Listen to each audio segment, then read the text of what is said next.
Hi everyone, তোমরা সবাই কেমন আছো? আশা করি ভালো আছো। আমিও ভালো আছি। আমার আরেকটা নতুন ভিডিওতে তোমাদের সবাইকে স্বাগত। দেখো, আজকে চলে যাচ্ছি একটা জিনিস কিনতে, তো তোমাদের সব কিছুই দেখাবো। এই যেটা দেখাচ্ছি এটা হচ্ছে একটা বিয়ে বাড়ি, মানে সরকারি যে বিয়ে বাড়ি হয় না, সেই বিয়ে বাড়ি। আর বাদিকে হচ্ছে বড় খেলার মাঠ। তো এটা আমাদের এই জায়গাটার নাম হচ্ছে বাদামতলা। তো এখান থেকেই চলে যাচ্ছি একটা জায়গায় একটা জিনিস কিনতে।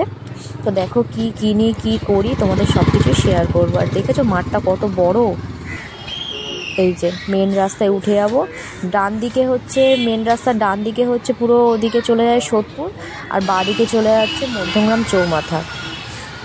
ওই যে ডান দিকে সোদপুর, আর বাঁ দিকে হচ্ছে এই যে বাঁ দিকে হচ্ছে মধ্যমগ্রাম চৌমাথা।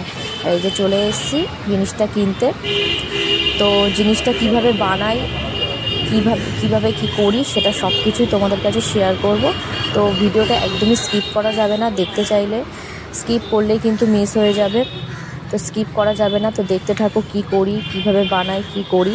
তো দেখো কিভাবে বানাই আর কিনি। এই যে মাটন নিতে চলে এসেছি। তোমরা ভালো মতনই জানো, বাড়িতে আসলে মানে মা আমাকে একটু হলেও খাওয়ায়, মাটন খাওয়ায়, কারণ মাটন খেতে আমি খুবই ভালোবাসি। তো এই যে মাটন নিয়ে নিচ্ছি 1 কেজির মতন। এই যে নিয়ে নিলাম, এই যে ব্যাগে নিয়ে নিলাম। তো কাকুটাকে বলছিলাম যে আমি অত চিনি না, তুমি একটু ভালো দেখে দাও। তো দিয়ে দিল আমাকে। এই যে বাড়িতে চলে যাচ্ছি, সেই সেম রাস্তা দিয়েই চলে যাব। এই যে আমাদের বাড়ির পাশে দেখেছো ব্যাঙ্ক অফ ইন্ডিয়ার এটিএম, মানে যে বাড়ির সামনে সব কিছুই আছে। আমাদের বাড়ি থেকে বেশি দূরেই কোনো কিছু নেই, সব কিছু কাছাকাছি। এই যে চলে যাচ্ছি বাড়িতে, দেখতে থাকো কি করি কি বানাই। এই যে বাড়িতে চলে এসেছি, মাটনটা ধুয়ে নিয়েছি মাটনটা। আর এই যে সেই আমার বাড়ির পরিবেশ, সুন্দর পরিবেশ। এই যে পেঁয়াজ কেটে নিয়েছি, আর এই যে মাটন ধুয়ে নিয়েছি, পরিষ্কার করে মাটন ধুয়ে নিয়েছি। আর জানো তো, শুনেছি মাটন হোক চিকেন হোক মাংস বেশি ধুলে টেস্ট হয় না। তো আমি বেশি ধুইনি, দুবার মতন ধুয়ে নিয়েছি। আর মাছ যত ধোয়া হয় তত মাছের টেস্ট বাড়ে, তাই মাটনটা আমি বেশি ধুইনি। তো দেখতে থাকো কিভাবে রান্না করি। এই যে মাটনের মধ্যে দই, আদা রসুন পেস্ট, মানে আদা রসুন বাটা দিয়ে দিয়েছি, গোটা গোলমরিচ মানে গোটা গরম মশলা, গোলমরিচের গুঁড়ো দিয়ে দিয়েছি। গুঁড়ো মানে গোলমরিচটাকে ক্রাশ করে দিয়ে দিয়েছি, লঙ্কার গুঁড়ো, জিরের গুঁড়ো, ধনের গুঁড়ো, হলুদ, তারপর হচ্ছে সর্ষের তেল, একটা গোটা রসুন, আর এই পেঁয়াজ, দই দিয়ে সব কিছু দিয়ে মাখিয়ে নিয়েছি। মাখিয়ে আমি 4 থেকে 5 ঘন্টা রাখবো, তোমরা চাইলে আরও বেশি রাখতে পারো। তো এই যে চলে এসছে মেন জিনিসটা, এটা হচ্ছে হাঁড়ি, মাটির হাঁড়ি। আর ওই যে মা আমার জন্য ফুচকা নিয়ে এসছে, সেটাও তোমাদের কাছে শেয়ার করলাম। আর ওই যে কালো প্লাস্টিক আছে, ওটা আর একটা জিনিস আছে। আর এই যে মাটির হাঁড়িটা নিয়ে আসলাম। আর এটার মধ্যে আছে হচ্ছে খেজুরের গুড়। মার গুড় খেতে ইচ্ছা হয়েছে, তাই গুড় নিয়ে আসলো। আর ওই যে মাটির হাঁড়িতে আজকে মাংস রান্না করব। কোনোদিনই বানাইনি, ফার্স্ট টাইম বানাচ্ছি, জানি না কেমন হবে। তো এই যে ফার্স্ট টাইম বানিয়ে নিচ্ছি। এই যে মাটনটা,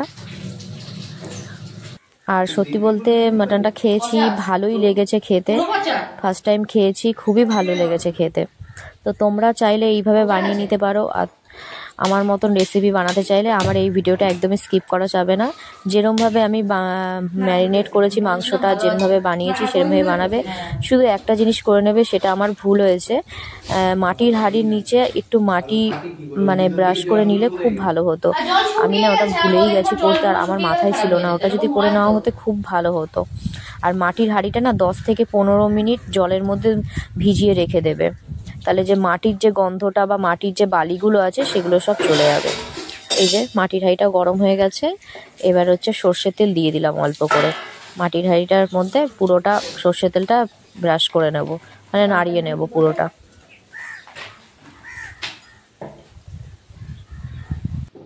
এই যে মাটির হাঁড়িটা ভালো মতন করে ঘুরিয়ে নেব, যাতে তেলটা সব দিকে লেগে যায়। আমার একটাই ভুল হয়েছে, মাটির হাঁড়ির নিচে আমি মাটি ব্রাশ করিনি। তোমরা করলে বাড়িতে অবশ্যই মাটি ব্রাশ করে নিও, নাহলে নিচে লেগে যাওয়ার সম্ভাবনা আছে। আমার একটুখানি নিচে লেগে গেছিলো, আমি ওটা যদি করে নিতাম খুব ভালো হতো। কিন্তু টেস্টে অসাধারণ হয়েছিল। আমি ফার্স্ট টাইম করলাম আর ফার্স্ট টাইম খেলাম, আমার তো খুবই ভালো লেগেছে। তোমরা অবশ্যই বাড়িতে এইভাবে ট্রাই করবে, আশা করি খুব ভালো লাগবে খেতে। এই যে ম্যারিনেট করা মাংসটা দিয়ে দিলাম। সত্যি বলতে ম্যারিনেট করা মাংসটা আমি কিন্তু 4 থেকে 5 ঘন্টা আরও বেশি রেখেছিলাম। তো তোমরা চাইলে ওভারনাইটও রাখতে পারো, তোমরা চাইলে 5 ঘন্টাও রাখতে পারো, তোমরা চাইলে 2 ঘন্টাও রাখতে পারো।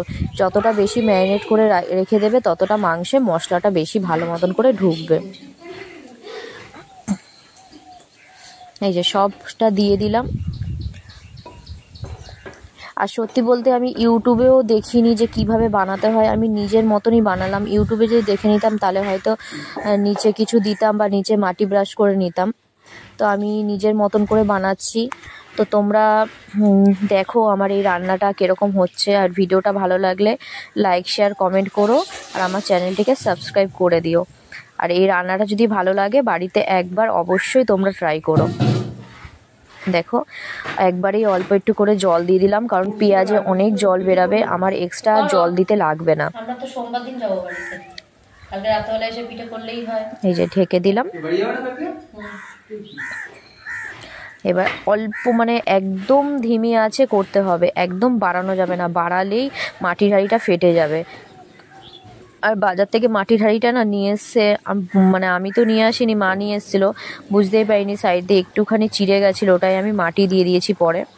তো এই দেখো ফুটে এসছে, দেখেছো কত জল বেরিয়েছে। আমি একটুখানি জল দিয়েছিলাম কিন্তু পেঁয়াজের জলে পুরো একদম হাঁড়িটা ভর্তি হয়ে গেছে জলে।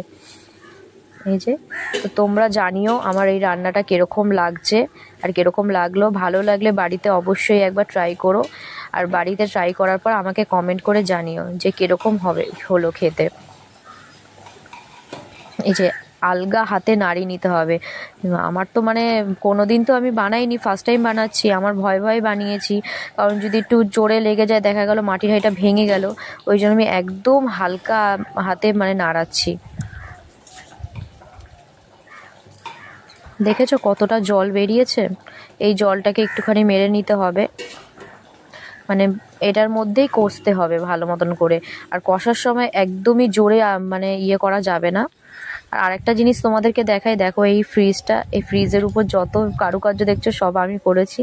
আর লোকের ফ্রিজে খাবার থাকে আর আমাদের ফ্রিজে থাকে দেখো ব্যাংকের বই। তো তোমরা অবশ্যই জানাবে কার ফ্রিজ এরকম অবস্থা। আমাদের ফ্রিজে ব্যাংকের বই থাকে। আর এই যে দেখো মাংসটা একদম রেডি। দেখছো তো মাংসটা কিন্তু খুবই তাড়াতাড়ি হয়নি, একদমই না, 2-3 ঘন্টা লেগেছে, খুব মানে খুব তাড়াতাড়িও না, মানে আস্তে আস্তে আস্তে করে করতে করতে করতে 3 ঘন্টা লেগে গেছে। তোমরাও এইভাবে করবে, একদম তাড়াহুড়ো করবে না, তাড়াহুড়ো করলে কিন্তু মাংসটা একদম খারাপ হয়ে যাবে। তোমরা একটু সময় নিয়ে করবে, আশা করি ভালো লাগবে। আর ভিডিওটি ভালো লাগলে লাইক শেয়ার কমেন্ট করে দিও। তোমরা ভালো থেকো, সুস্থ থেকো।